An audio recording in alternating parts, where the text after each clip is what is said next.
Sauce पॅनमध्ये थोडंसं पाणी, 1 litre फुल fat क्रीमचं दूध ओतलं आणि दुधाला चांगली उकळी आल्यावर गॅस मिडियम करायचा आणि दूध सतत ढवळत आटवून घ्यायचं आहे। जोपर्यंत दूध आटून दुधाला दाटसरपणा येत नाही तोपर्यंत दूध आटवायचं। हे पहा, दुधाला दाटसरपणा आला आहे। मला इथं दूध आटवण्यासाठी 15 मिनिटे लागली।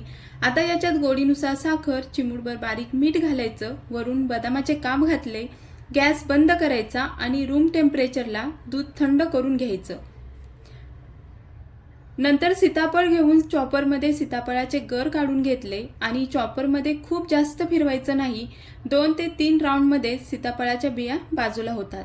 हे पहा, यातून बिया काढून गर बाजूला करून घ्यायचा। नंतर दूध थंड झाल्यावर याच्यात सीताफळाचा गर घालून चांगलं एकजीव करायचं।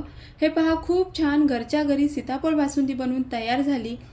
अशी बासुंदी नक्की बनवून पहा आणि व्हिडिओला लाईक आणि सबस्क्राईब केलं नसेल तर नक्की